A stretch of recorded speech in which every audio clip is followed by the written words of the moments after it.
नमस्कार, मैं बाशु। आज हम पढ़ने वाले हैं क्लास 8 हॉन्ग्यू बुक का chapter the best Christmas present in the world written by Michael मॉस्को। इस चैप्टर में ऑथर माइकल मॉस्को कहते हैं, यार मेरा ना हमेशा से मन था कि मैं एक रोल टॉप डेस्क लूं, लेकिन यार वो बहुत ज़्यादा एक्सपेंसिव होते हैं। लेकिन तुम्हें पता है, एक दिन मैं ब्राइटपोर्ट से जा रहा था कि तभी मैंने वहाँ पे एक जंक शॉप देखा जहाँ पे मुझे second hand role top desk दिख रहा था। बेशक उसकी हालत बहुत ज़्यादा ख़राब थी, उसका एक लेग लटक रहा था, उस रोल टॉप डेस्क का टॉप 2 टुकड़ों में बटा हुआ था, लेकिन फिर भी मैंने उसे खरीद लिया क्योंकि यार बेशक वो बहुत ज़्यादा सस्ता मिल रहा था और मैं श्योर था कि मैं उसे एकदम बढ़िया तरीके से रिपेयर कर सकता हूँ। तो मैंने उसे बाय किया और उस खूबसूरत क्रिसमस डे के दिन उसे अपने घर ले आया। मैं उसे अपनी गैराज के पीछे वाले वर्कशॉप पे ले गया और वहाँ उसे ठीक करना चालू कर दिया। मैंने उस रोल टॉप डेस्क के रोल टॉप को पूरी तरीके से रिमूव कर दिया और उसके एक एक पार्ट को रिमूव करने लगा।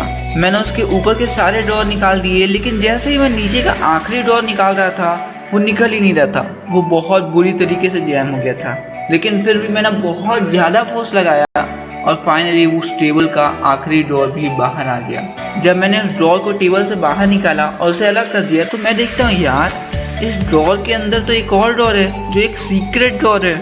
मैंने उस ड्रॉर को ओपन किया तो उसके अंदर एक टिन बॉक्स रखा था।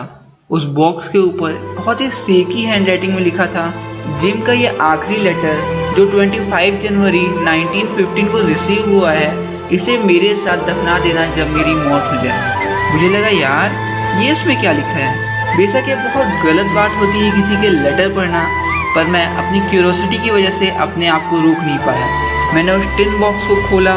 उसके अंदर के एनवेलप में लिखा था, Mrs Jim McPherson 12 Copper Beeches Brightport Dorset. यार ये लोकेशन तो मेरे घर से कुछ ही किलोमीटर दूर है। मैंने उस एनवेलप को खोला, उसके अंदर एक लेटर था। उस लेटर को अनफोल्ड किया तो उस लेटर के टॉप में डेट लिखी थी 26 दिसंबर 1914। मैंने उस लेटर को पढ़ना चालू कर दिया। उस लेटर में लिखा था, डियरेस्ट कॉनी, मैं तुम्हें बता नहीं सकता आज मैं कितना ज़्यादा खुश हूँ। यार बता इसलिए नहीं सकता क्योंकि एक चीज़ कोई है नहीं ना खुशी बताने के लिए। आज सुबह से इतनी सारी अच्छी चीज़ें हुई हैं कि मैं तुम्हें एक्सप्लेन ही नहीं कर पा रहा हूँ। अच्छा रुको, मैं तुम्हें कंफ्यूज नहीं करता हूँ और एक एक करके सारी चीज़ें बताता हूँ। एज यूजुअल आज हम सारे के सारे ब्रिटिश सैनिक और जर्मन सैनिक अपने अपने ट्रेंचेस के सामने खड़े थे कि तभी हम देखते हैं कि जर्मन्स का कैप्टन ब्रिटिश हमारी तरफ आ रहा है। उसके हाथ में एक वाइट फ्लैग था, जिसका मतलब होता है वो लड़ाई नहीं करना चाहते हैं। वो हमारे पास आया और कहा, मैरी क्रिसमस टॉमी, यार आज क्रिसमस है, चलो सेलिब्रेट करते हैं। तभी हमारी तरफ से भी कुछ जवानों ने उसे रिप्लाई किया और कहा, happy Christmas British, happy Christmas to you. और कुछ ही देरों में हमने देखा हमारे अपोजिट टीम के सारे जर्मन मैन एक एक करके धीरे धीरे नो मैंस लैंड में आते जा रहे थे, जहाँ पे वॉर के सिवा कभी कोई नहीं आता है। उनके हाथ में ना ही कोई गन थी ना ही कोई ग्रेनेड। मैं जैसे ही इतने सारे लोगों को नो मैंस लैंड में आते हुए देखा, मैंने तुरंत अपने सैनिकों को ऑर्डर दे दिया कि अपनी अपनी पोजीशन ले लो। लेकिन शायद उसका कोई मतलब नहीं था, क्योंकि वो कोई भी ट्रिक नहीं थी। वो सब के सब आते हैं जिनके हाथ में पार्टी मनाने का सामान था और वो आके कहते हैं, यार टॉमी आज क्रिसमस है, चलो पार्टी बनाते हैं। और फिर हमारे ग्रुप से भी दर्जनों में मेंबर्स नो मैंस लैंड में जाने लगे। वो वहाँ हैंड शेक किए, गले मिले, अपने खाने शेयर किए, पार्टी मनाए और बहुत ज़्यादा एंजॉय किए। वैसे डियर कॉनी, तुम्हें पता है आज वो पहली बार शायद था जब मैं अपने ओपोनेंट ब्रिटिश से हाथ मिलाया। मैं जब जाके ब्रिटिश से हाथ मिलाया तो उसने ये नहीं कहा कि मैं कैप्टन हूँ जर्मन आर्मी का। उसने कहा, हेलो टॉमी, मैं एक ऑर्केस्ट्रा प्लेयर हूँ, हैप्पी क्रिसमस। यार ये सुन के मुझे बहुत ज़्यादा अच्छा लगा और मैंने कहा, हेलो, मैं जिम मैकपर्सन हूँ और मैं वेस्ट इंग्लैंड का एक स्कूल टीचर हूँ। कॉनी तुम्हें एक चीज़ पता है, ब्रिटिश ना कभी भी इंग्लैंड में नहीं रहा, लेकिन उसका इंग्लिश बोलने का तरीका यार एकदम हमसे मैच होता है। पता नहीं वो कैसे इंग्लैंड की केवल इंग्लिश बुक पढ़ के इतनी अच्छी तरीके से इंग्लिश बोल लेता है। और तुम्हें एक बहुत ही हैरानी वाली चीज़ बताऊँ, यार उसका बेस्ट ऑथर तो थॉमस हार्डी है और यार उसकी बेस्ट बुक है far from the meddling crowd. हमने उस बुक के बारे में डिस्कस किया और भी बहुत सारी चीज़ों के बारे में बात किया और तभी हमारे सामने कुछ लोग फुटबॉल खेलने लगे। वो अपने कोर्ट का गोल पोस्ट बनाया और उसी की मदद से फुटबॉल खेलने लगे। मैं और ब्रिटिश भी वहाँ पे जाके उसे एंजॉय करने लगे, हम चीयर करने लगे। फिर मैंने ब्रिटिश को कहा, ब्रिटिश क्या तुम भी फुटबॉल खेलोगे? फ्रिटिस कहता है यार टॉमी तुम मेरे साथ फुटबॉल खेलोगे, तुम गारंटीड हार जाओगे। मैंने कहा अच्छा ऐसी बात है बेटा, चलो फुटबॉल खेल के ही देख लेते हैं। और फिर मैं और फ्रिटिस भी फुटबॉल टीम के लीडर की तरह फुटबॉल खेलने लगे। वैसे कॉनी, मुझे तुम्हें ये बताते हुए थोड़ा बेकार लग रहा है कि हम उस फुटबॉल गेम को हार गए 1 गोल से, लेकिन यार कोई बात नहीं, हमने 1 गोल किया और उन्होंने 2, लेकिन हमारा गोल आज कुछ और ही था। हमारा गोल था इस लड़ाई झगड़े को ख़त्म कर दें केवल इस फुटबॉल गेम की मदद से। खैर वो फुटबॉल गेम भी ख़त्म हो गया और बस अब सबको लग रहा था कि सारी चीज़ें ख़त्म हो गई, अब फिर कल से वही वॉर वाला माहौल फिर चालू हो जाएगा। लेकिन ऐसा नहीं होता है। तुम्हें पता है आज रात को जर्मन चिल्लाते हुए गाना गा रहे थे। आधा गाना वो गाते थे और जैसे ही वो शांत हो जाते थे हमारी ब्रिटिश आर्मी के कुछ जवान उस गाने को कंप्लीट किया करते थे। और कॉनी तुम्हें सच बताऊं तो मुझे ऐसा लगता है ना, अगर बॉर्डर के हालात कुछ ऐसे ही रहें तो अगले साल तक ये वॉर एक फ्रेंडशिप जोन में कन्वर्ट हो जाएगा, जहाँ पे केवल सेलिब्रेशन मनाए जाएंगे। अच्छा कॉनी, अब मैं चलता हूँ सोने। Your loving gym. इस लेटर को पढ़ने के बाद ऑथर अपने आप को रोक नहीं पा रहे थे।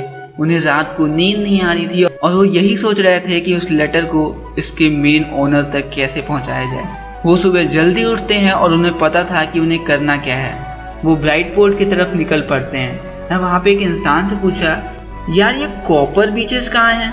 उसने मुझे वहाँ का एड्रेस बताया और जैसे ही मैं वहाँ के हाउस नंबर 12 पे पहुँचा तो मैं देख के हैरान हो गया। वहाँ घर के जले हुए मलबे के अलावा और कुछ भी नहीं था।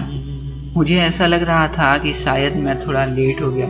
मैंने उस घर के पड़ोस के एक घर की बेल बजाई और उनसे पूछा, क्या आप मिसेस मैकपर्सन को जानती हैं? वो कहती, यार हाँ, आपको पता है वो कितने सालों से इंतजार कर रही थी कि कोई तो कभी उनसे मिलने आए। फाइनली आप आ ही गए।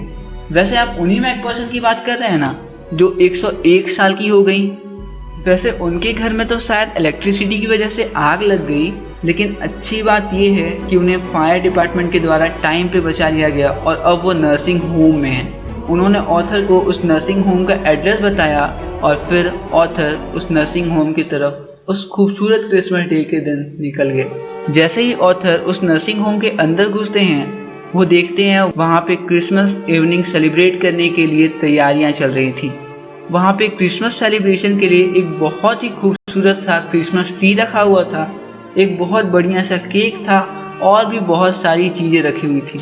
वो वहाँ की नर्स से जाके पूछते हैं, मिस क्या आप मिसेस मैकपियर्सन को जानती हैं?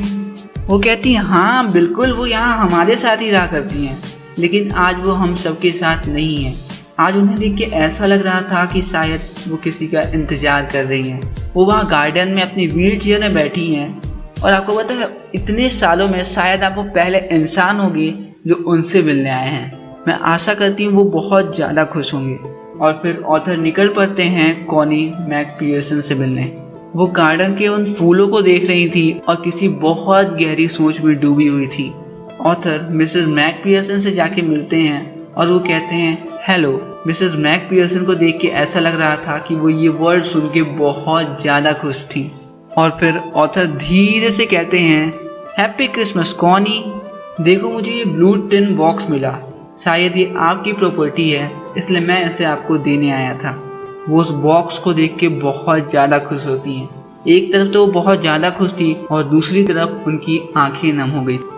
उन्होंने जल्दी से उस ब्लू टिन बॉक्स को खोला, उसके अंदर के एनवेलप को निकाला और लेटर को रीड करना चालू कर दिया। मैं उन्हें ये बता रहा था कि मुझे ये कैसे मिला, लेकिन शायद उनका इंटरेस्ट ही नहीं था ये सारी बातें सुनने में। लेटर पढ़ते पढ़ते उनकी आंखों में आंसू भर आए और वो इमोशनल हो गई। मैं भी उनके चेहरे में ये खुशी देख के बहुत ज़्यादा खुश था, लेकिन मैं उसी जगह पे केवल और केवल शांति से खड़ा रहा। और तभी वो अपने उस लेटर को कंप्लीट करती हैं, मेरा हाथ पकड़ती हैं और कहती हैं मुझे पता था तुम जरूर आओगे। आज क्रिसमस है डियर, और तुम्हें पता है this is the best Christmas present in the world for me. और फिर वो कहती हैं डियर जिम, मेरे पास आओ।